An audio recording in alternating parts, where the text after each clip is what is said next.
Growing Your Business, a series of podcasts brought to you by the LearningWorks team at Highlands and Islands Enterprise. In this podcast, we'll be taking a closer look at how advancements in technology have not only changed the way we work across the region, but also the ways in which they stimulate business growth.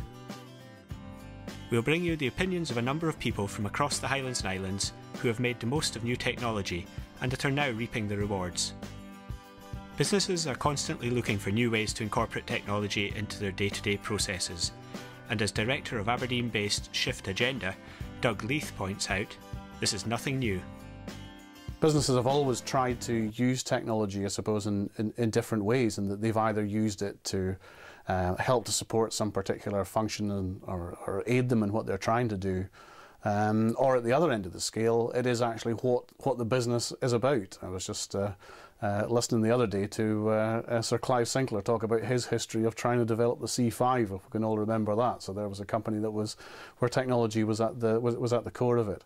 So what's different in recent times? I think that probably not a lot is different in the sense that businesses are still trying to understand what's the strategic use of technology.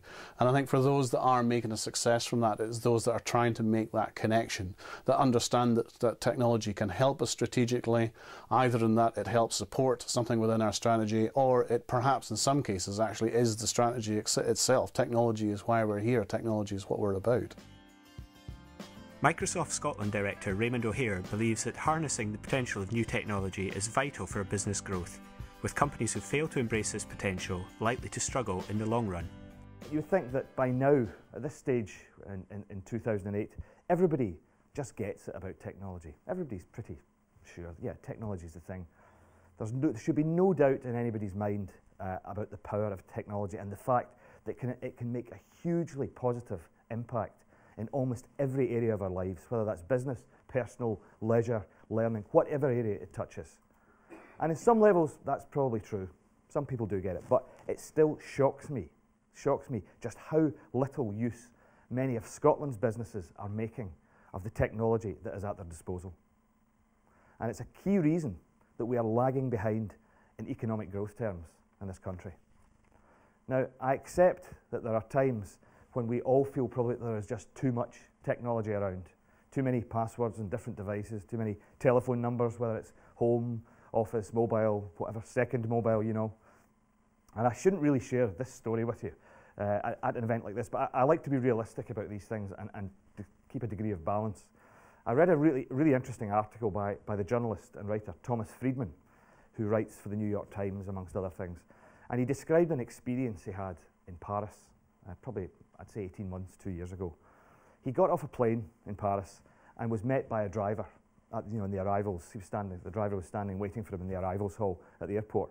And he had a sign with Friedman's name on it, obviously so he could pick him out. Now the driver had his Bluetooth headpiece in and was obviously on a telephone call when Friedman approached him. And without speaking, they kind of acknowledged each other and sort of nodded or whatever, and he kind of gestured him to follow him out to his car. So Thomas Friedman followed the driver out to the car while the driver continued to have this conversation on his phone. And he got into the car and Friedman handed him a piece of paper with the address that he was going to on the piece of paper while the driver continued on with this conversation. Now at this point, he also realised that the driver was sort of half watching a DVD that was playing in the car. So it was on the screen of the car, there was a film showing, and the driver was kind of talking and keeping an eye on it. And at this stage, he was also then starting to drive from Charles de Gaulle Airport into the centre of Paris, which of course is not the sort of thing you would do generally, when you're doing all those other things. It's not for the faint-hearted. Now, although somewhat kind of distracted and spooked by this, Friedman decided to get his own PC out of his bag and do some work on a column that he was writing. So he did that, he finished that off, and then he took out his iPod, which is, of course, something which no self-respecting Microsoft person should ever mention in public. And he listened to, I know I'm going to get blank expressions now, he started to listen to a Stevie Nicks album. So I'm only hoping that people out there in the virtual part of this conference can relate to what a Stevie Nicks album is, because I know it's probably slightly before many of your time. So anyway, the point he was making really here is that between the driver and himself, they were actually doing 6 different things. Right? They were, on the phone, driving, watching this kind of DVD, using a PC, listening to an iPod and sitting as a passenger in the car. But unfortunately, communicating with each other was not one of the 6 activities that they were engaged in. They were in a state of what, there's a well-known technologist called Linda Stone, and she described it as they were in a state of continuous partial attention, which basically meant that they were so accessible because of all the technology and the gadgets and stuff that they had, that they were actually inaccessible. So there are some lessons to be learned from this example, and we do have to guard against the overuse and the inappropriate use in some cases of technology. But it doesn't take away, I just add this all in as balancedly, because it doesn't take away from the fact that technology is no longer a nice to have. Particularly, it's not a luxury, particularly for a business. And I'm referring specifically, all businesses, but very specifically to small and medium-sized businesses, when I say that technology and the proper harnessing of technology, of what it can do for you, is vital to any company's success, and in fact not just to their success, but to their survival. Due to the expansion of online and its various applications, business managers and their employees can now choose where and when to work. Raymond O'Hare describes it as the new world of work, and is confident that as long as it's managed right, flexible working has beneficial effects for both the employer and employee. Here today we have a great example. What we're all doing today is a great example of using the tools and the technology to do something smart, to do something a bit different. But once you've given people the right technology and the right tools, for goodness sake, we have to treat them then with enough respect and trust to allow them to go and use that technology for the benefit of themselves and for everybody around them, for their own lifestyle, for the organisation. So we've got to change our thinking on this. Now, I'm not promoting a world where deep thinking, laid back, skateboarding or surfing employees call the shots and just exactly how much time that they want to spend working. Although, let's face it, if anyone ever offers you a job or that kind of opportunity, bite their hand off actually and just take it.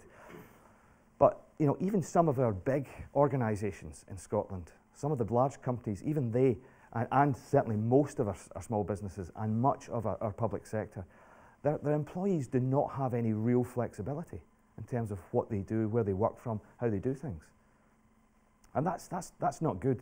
We need to focus as a nation and as each of us on outcomes. What is it that we deliver from what we're doing, not what we're putting in and where we put it in. Presenteeism, I feel like, is what it's kind of known as. Managers having to see the people in front of them to think or believe that they're actually doing anything. That's a dreadful thing, actually, and it's not a great measurement for any company's scorecard. Now, I appreciate that not all employees and roles can be treated this way, but we will do a huge amount for employee morale, for innovation, for loyalty, for staff retention, and that ability to attract the right people if we adopt a much more flexible approach to how we work and the way that we do things in the workplace. Coupled with the right level of technology, this is a really winning formula. It will unlock a huge amount of productivity for any business, not to mention the environmental impact that it could potentially have as well.